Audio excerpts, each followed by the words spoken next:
오래전에 짐 콜린스라는 분이 위대한 기업은 다 어디로 갔을까 이런 책을 썼습니다.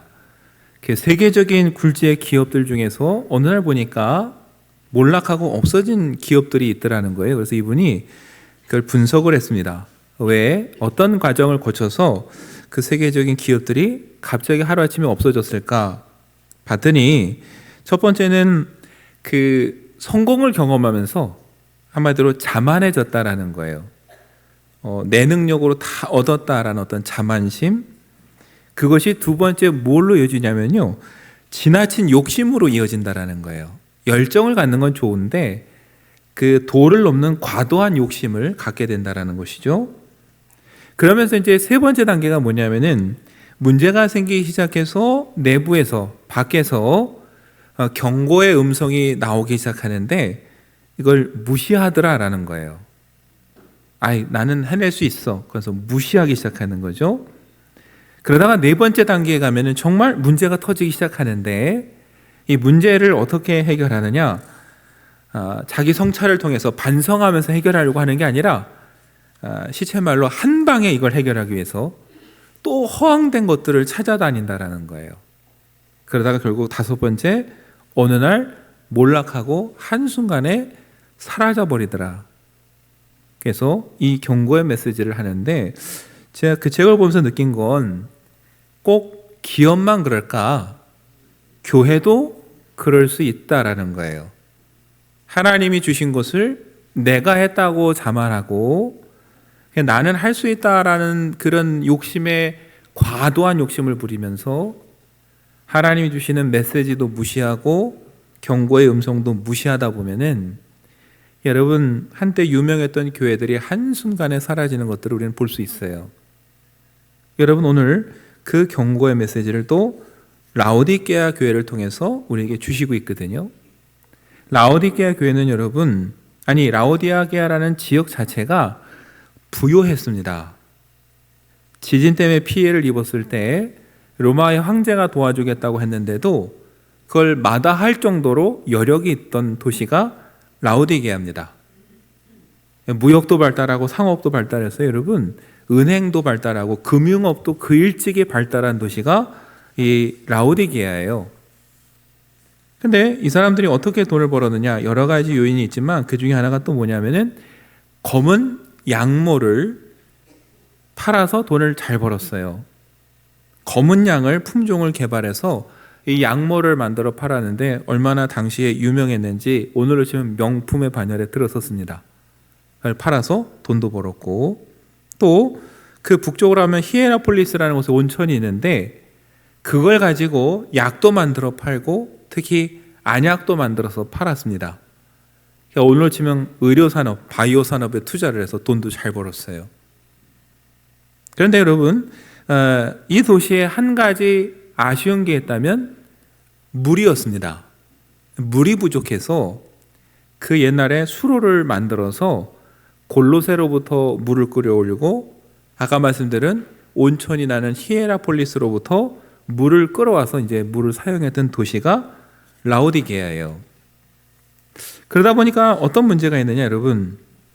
골로새에서 나오는 샘물은 아주 차고 시원한 물이었는데 그게 이제 긴 거리를 와서 라오디게아에 올 때쯤 되면은 그것도 이제 미적지근해지는 거죠. 그럼 이제 히에라폴리스에서 끌어오는 온천물도 어떻습니까? 한참을 오다 보면은 라오디게아에 올 때쯤 되면 이제 그것도 미지근해지는 거예요. 더군다나 여러분, 온천수가 식으면서 거기에 나오는 냄새와 이게 얼마나 역하겠어요. 마실 수도 없는 거예요. 이게 라오디게아 도시였습니다. 그러면 이제 오늘 우리가 읽은 말씀이 왜 주님이 이렇게 말씀하셨는가를 우리가 쉽게 이해할 수도 있는 거예요. 주님이 라오디게아를 향해서 책망하시면서 처음 하셨던 말씀이 16절에 나온 대로 뜨겁지도 않고 차지도 않다는 거예요. 그래서 뭐합니까? 너를 토하여 버리리라. 이게 처음 하신 말씀이거든요. 아까 말씀대로 물을 끌어다 쓰는 그 라오디게아 교회를요, 비유적으로 아주 말씀하신 거예요. 여러분, 차지도 않고 뜨겁지도 않다 그랬더니 아싸라게 할 거 아니면 하지 말자. 이렇게 말씀하시는 분들 간혹 있더라고요. 그런 뜻이 아닙니다. 차가운 건 나쁘고 뜨거운 건 좋고 하려면 하고 말려면 말자 이게 아니라 사실은 제 역할을 잘 하느냐예요.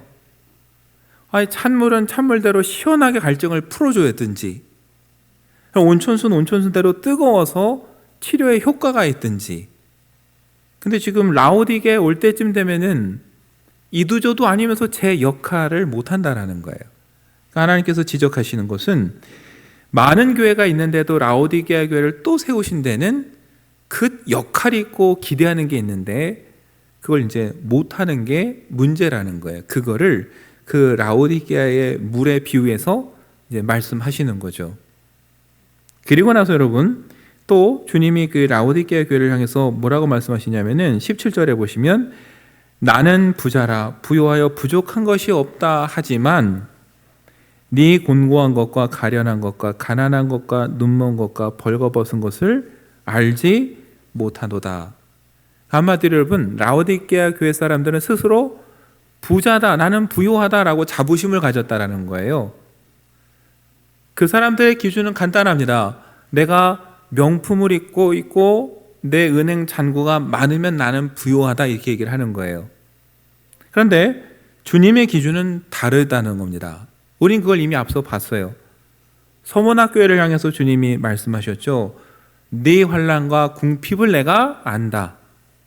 그러나 실상은 네가 부요한 자다 그랬어요. 서문학교회는요 라오디게아와 반대입니다. 너무 가난했어요. 근데 주님은 그 서문학교회를 향해서는 네가 진짜 부자다 그러셨고, 진짜 은행에 돈이 많아서 내가 부자다라고 말하는 라오디게아를 향해서는 너는 가난하다, 벌거벗었다 이렇게 얘기를 하시거든요. 주님이 보시는 기준이 외형적인 게 아니라는 걸 우리에게 너무 잘 보여주고 계시는 거예요. 주님은 많은 것을 소유했느냐가 중요한 게 아니라 오늘 주님이 기대하는 그 역할을 잘 하고 있느냐, 그걸 보시고 부요하냐 뛰어나냐 평가하신다라는 것이죠. 근데 라오디게아 교회는 그 주님의 기대에 못 미쳤어요. 바라는 게 있는데 그 역할을 못하고 있었어요. 그래서 그 다음에 주님이 어떻게 보면 라오디게아 교회를 향해서요 일종의 처방전을 내려주십니다. 어떤 처방을 내렸느냐, 그게 이제 18절의 말씀이에요. 첫째는 내게서 불로 연다는 금을 사서 부요하게 하라. 아까 말씀드렸죠. 은행에 있는 금을 자랑했어요. 그래가지고 부요하다 말했어요. 그런데 주님은 뭐라고 말씀하시냐면은 그런 금으로 자랑하지 말고 불로 연단한 금, 그러니까 불로 태워도 타지 않는 금, 그것을 내게서 사서 부요하게 하라. 그렇게 당부하고 있거든요. 그럼 여러분 불로 연단해도 사라지지 않는 금, 주님이 정말 원하시는 금은 뭘까? 성경을 보면요 그건 다름 아니라 믿음입니다. 베드로전서 1장 7절에 이렇게 기록하고 있죠. 너희 믿음의 확실함은 불로 연단하여도 없어질 금보다 더 귀하다 그랬어요. 불에 녹아버릴 금보다도 더 귀한 건 뭐냐? 너희의 믿음이다. 그 믿음이 뭐예요? 예수 그리스도께서 나타나실 때에 칭찬과 영광과 존귀를 얻게 할 것이라. 하나님 앞에서 존귀와 영광을 받고 부하다라고 인정받는 건 은행에 쌓인 금이 아니라 믿음이라는 거예요. 근데 라오디게아 교회는 어느 순간 그 믿음이 아니라 은행에 있는 금을 더 믿었거든요. 그래서 주님이 말씀하시는 거예요. 그 금이 아니라 내게서 이 믿음을 가지고 스스로 부유하게 하라. 그 다음 두 번째 처방이 뭐냐면요, 흰 옷을 사서 입어 벌거벗은 수치를 보이지 않게 하라 그러셨어요. 그러니까 여러분 라오디게아 사람들은요 아까 말씀드렸잖아요. 검은 양모, 명품의 양모를 만들어서 팔았습니다. 그리고 그 옷을 입으면서 스스로 자부심을 가졌는지 몰라요. 나는 명품 입었다고. 근데 자세히 보면 여러분 요즘도 마찬가지입니다. 명품에 집착하는 분들일수록 속이 공허한 사람이 더 많습니다. 내세울 건 없고 감추고 싶고 그걸 뭐예요? 명품으로 치장을 하면서 가리는데 중요한 건 하나님에게는 그걸 감출 수가 없다라는 거죠. 그러니까 주님이 말씀하시는 거예요. 그런 걸로 가려서 나는 멋지다, 부유하다 말할 게 아니라 정말 부유하고 싶으면은 흰 옷을 사서 입어서 그것으로 수치를 가려라. 여러분, 그 흰 옷은 성경에서 순결함과 거룩함을 상징하는 겁니다. 헐, 우리가 어디서부터 얻을 수 있겠습니까? 부활하신 주님의 은혜로 얻을 수 있는 거죠. 그럼 부활하신 주님으로부터 그 흰 옷을 사려면 우리에게 뭐가 필요합니까? 그때 믿음이 필요한 거예요. 검은 양모는 은행에 있는 금으로 살 수 있는데 주님으로부터 흰 옷을 사는 건 은행에 있는 금으로 되는 게 아닙니다. 그 금보다도 더 귀한 믿음으로 주님의 은혜로 힘입어서 흰 옷을 입게 되는 것이고, 죄인된 우리가 거룩하게 바뀔 수 있고 은혜로 살아갈 수 있게 되는 것이죠.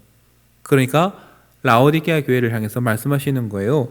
그 명품의 옷을 입고 그걸로 내가 멋지다, 부유하다 자랑하지 말고 너희 속사람을 믿음으로 거룩하게 좀 꾸며봐라. 그게 주님이 내리신 두 번째 처방이에요. 세 번째 처방이 뭐냐면요, 18절 마지막에 있습니다.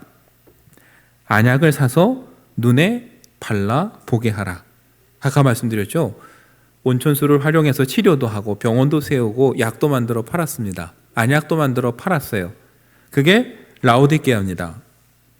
근데 주님이 보시기에는요, 남의 눈은 고쳐주겠다고 하는데 정작 자기 자신을 못 보는 게 라오디게아입니다. 그래서 말씀하시는 거예요. 남의 눈을 고쳐주겠다고 하기 전에 너의 눈부터 좀 고쳐서 제대로 봐라. 네가 보기엔 스스로 부유하게 보일지 몰라도 내가 보기에는 가난하고 벌거벗고 곤고하게 보이는 그런 모습이다 라고 야단을 치시는 거죠. 여러분, 스스로 의롭고 거룩하고 뛰어나다 자만하기 시작하면요, 이렇게 제대로 못 봅니다. 은혜로 여기까지 왔는데 내가 정말 뛰어나서 온 줄로 생각하는 순간부터 제대로 못 보고요, 착각하게 되는 거예요. 바리새인들이 그랬습니다. 누구보다 율법을 잘 알고 뛰어나다 생각을 했어요. 그래서 엉뚱한 길로 사람들을 이끌어가고 예수님이 눈앞에 와도 알아보지 못했어요. 예수님이 그 바리새인들을 보면서 말씀하셨잖아요. 너희가 맹인이었더라면 죄가 없으려니와 본다고 하니 너희 죄가 그대로 있다. 정말 앞을 못 보는 사람 같으면 불쌍히 여겨서 고쳐주기로 할 텐데, 아니 못 본다고 인정하면 고쳐라도 줄 텐데 보인다고 우기면서 자꾸 엉뚱한 길로 사람들을 이끌어가니까 하나님께서 어떻게 해요? 그걸 책망하실 수밖에 없죠. 그런데 오늘 어쩌면 라오디게아 교회가 지금 그러고 있는 거예요. 제대로 보지 못하고 스스로 부유하고 의로운 줄 착각하고 그래서 대단한 걸로 착각해서 살아가고 있는데 주님이 거기다 대고 얘기를 하시는 거죠. 눈 좀 똑바로 뜨고 봐라. 너는 그저 가난하고 곤고하고 벌거벗은 영혼이다. 사실 들으면 가슴 아프고 찔리는 이야기입니다. 근데 주님이 이런 이야기를 왜 라오디게아에 하셨을까? 여러분, 이유는 간단합니다. 아직도 라오디게아 교회를 사랑하시기 때문이에요. 그래서 기회를 또 주시는 거예요. 여러분, 그래서 19절 보시면 무릇 내가 사랑하는 자를 책망하여 징계하노니 그랬어요. 주님이 이렇게 편지를 보내 책망하시고 야단치시는 건 뭐예요? 사랑하기 때문이라는 거예요. 그래서 더 늦기 전에 너희가 돌아오라. 그래서 어떻게 해요? 열심을 내라. 회개하라. 그게 주님의 요청인데, 여러분, 우리는 열심을 내라 그러면요, 많이 하는 걸 생각합니다. 물론 많은 일을 하는 것도 열심일 수 있어요. 근데 성경에서 말하는 열심의 핵심은요, 많이 하느냐가 아니라 주님이 원하시는 바로 그걸 제대로 하는 게 열심이고 성실이에요. 내가 원하는 걸 아무리 많이 해도요, 그건 주님이 보시기엔 아무 쓸모없는 일이에요. 하나를 해도 주님이 바라시는, 주님이 라오디게아 교회에게 원하시는 그 한 가지를 제대로 하는 게 그게 열심이고 성실이고 그게 또한 진정 어린 회개입니다. 그러니까 오늘 우리도 마찬가지예요. 무조건 많이 하는 게 능사가 아니라 나에게 주신 재능을 가지고 주님이 내가 뭘 하기를 원하실까. 그래서 여러분 그 한 가지를 제대로 하는 게 성경이 말하는 성실이고 열심이라는 걸 우리는 기억해야 됩니다. 지금 주님이 라오디게에게 바라는 열심과 회개는 뭘까? 여러분 그 다음 계시록 3장 20절 보면은 우리에게 너무나 잘 알려진 말씀이 여기서 나오는 거예요. 볼지어다 내가 문 밖에 서서 두드리노니 누구든지 내 음성을 듣고 문을 열면 내가 그에게로 들어가 그와 더불어 먹고 그는 나와 더불어 먹으리라. 얼마나 우리에게 친숙한 말씀입니까? 이 말씀과 떠오르는 그림도 한 장 있죠. 주님이 문 밖에서 두들기는 그 유명한 성화가 있습니다. 그 성화의 이 말씀을 기록해서 우리는 누구에게 선물합니까? 전도하고 싶은 사람에게. 근데 여러분 오늘 이 말씀을 잘 다시 한번 곱씹어 보세요. 이 말씀을 주님은 지금 누구에게 하고 계십니까? 안 믿는 사람이 아니라 교회를 향해서 하고 있다는 게 이게 중요한 거예요. 여러분, 교회의 주인이신 교회의 머리라고 고백하는 주님이 어느 순간 교회 문 밖으로 내몰려서 밖에서 두드리는데 안에서 모릅니다. 아니, 주님이 지금 나가 계신지도 몰라요. 왜냐하면 이 사람들은 아까 말씀드렸죠. 제대로 못 봐요. 모든 게 잘 된다고 착각하고 있었어요. 예배도 열심히 드렸고 교회 사람도 많은 것 같고 재정도 풍성하고 내가 하는 일도 잘 되고 모든 게 잘 되면서 모든 게 은혜라고 생각을 했어요. 근데 그게 아니었던 거예요. 어느 순간 주님 대신 내가 가진 것들을 더 의지하기 시작하면서 주인의 자리에서 주님이 슬금슬금 밀려났는데 그걸 몰랐던 겁니다.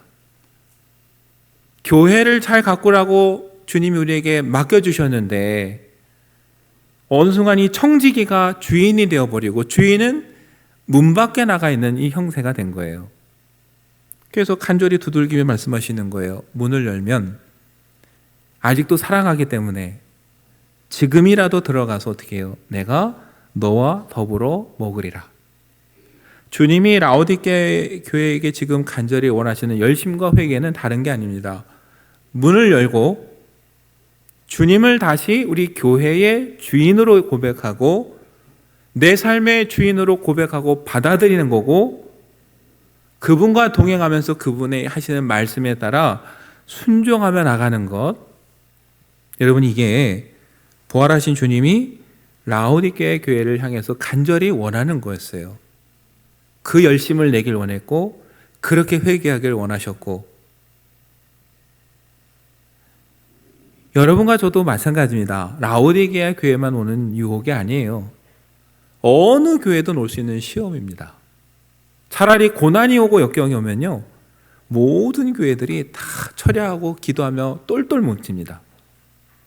근데 이상하게 교회가 뭔가 이렇게 잘 되는 것 같고 뭔가 여유로우기 시작하면요 각자의 목소리가 나오기 시작하면서 그때부터 교회의 주인인 주님이 문 밖에 계시고 사람들이 주인이 되기 시작해요. 그때부터 여러분 교회는 정말 어려운 시련에 닥치게 되는 거예요. 그래서 우리가 늘 기억해야 될 건 우리의 모든 것이 주님의 은혜라는 걸 기억하고 늘 겸손히 살아가는 것이고 우리의 삶의 주인이 주님이라는 걸 늘 염두에 두고 살아가는 겁니다. 세상의 것과 그것을 바꾸지 않도록 늘 깨어서 기도해야 될 책임이 우리에게 있는 거예요. 여러분 그래서 잠언에 보면 그 유명한 아굴의 기도가 나오는 겁니다. 아굴은 이걸 너무 일찍이 깨달았어요. 그래서 잠언 30장 7절에서 9절 말씀에 보면 이렇게 기도합니다. 내가 두 가지 일을 주께 구하였사오니 내가 죽기 전에 내게 거절하지 마시옵소서. 곧 헛된 것과 거짓말을 내게서 멀리하옵시며 나를 가난하게도 마옵시고 부하게도 마옵시고 오직 필요한 양식으로 나를 먹이시옵소서. 혹 내가 배불러서 하나님을 모른다 여호와가 누구냐 할까 하며 혹 내가 가난하여 도둑질하고 내 하나님의 이름을 욕되게 할까 두려워함이니이다. 여러분, 이 기도에서 정말 중요한 건 뭐냐면요, 아굴은 자기 자신을 안다라는 거예요. 그래서 내가 가난해서 하나님의 영광을 가릴까 그것도 걱정이고, 하나님의 은혜를 많이 주셔도 내가 그것을 온전히 감당할 그릇이 못 된다는 걸 아는 거예요. 그래서 내린 결론은, 하나님, 내가 감당할 수 있는 만큼만 주십시오. 제가 차라리 조금 부족해도 그래서 늘 주님과 함께하며 주님의 은혜를 평생 누리는 게 훨씬 좋겠습니다. 여러분, 그런 마음이 우리 속에 있어야 됩니다. 우리가 감당할 수 있는 만큼 은혜를 주시고, 그래서 우리 삶의 주인이 주님이심을 늘 기억하며 살아가게 해 주십시오. 이게 저와 여러분의 기도가 돼야 되고 우리 교회의 기도가 돼야 됩니다. 그때 교회의 주인이신 주님이 늘 교회 안에 계시고 우리 교회를 이끌어 가시는 거죠. 그걸 잃어버리는 순간 우리가 주인이 되고 주님이 문 밖에 서 계시는 그런 슬픈 일이 벌어지는 거예요. 오늘 우리가 순서를 바꿔서 라오디게아 교회를 보게 된 이유는 오늘이 종교개혁 주일이기 때문에 그렇습니다. 계시록을 시작하면서 여러분, 우리가 핍박받았던 초대교회에 대해서 많은 이야기를 나눴어요. 얼마나 많은 고난을 겪었습니까?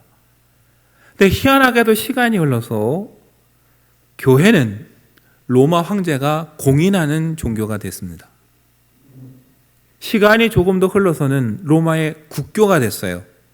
모두 교회를 가야 됐어요. 세상의 가장 막강한 권력을 교회가 쥐게 됐어요. 근데 여러분, 희한하게 그때부터 교회가 타락했습니다. 교황이 왕이 된 순간부터, 세상의 황제보다 더 큰 힘을 가지는 순간부터 교회는 타락했어요. 라오디게아 같은 거예요. 부요하니까 타락했어요. 여러분, 오늘 이 종교개혁 주일에 우리가 똑같은 실수를 하지 않도록 이 라오디게아 교회를 교훈 삼아서 우리가 주신 은혜를 늘 감사하며 겸손함으로 누리는 저와 여러분이 되면 좋겠습니다. 주님은 메시지를 통해, 편지를 통해 라오디게아 교회를 일깨워 주셨고, 종교개혁을 통해서 세상에 물들어가고 타락했던 교회를 다시 일깨워 주셨어요. 오늘 이 종교개혁 주일에 저와 여러분이 다시 잊고 있었던 그 초심을 기억하면서 주님을 다시 나의 삶의 주인으로 모시고 주님과 동행하면서 살아가는 그런 한 주가 되시기를 간절히 축원합니다.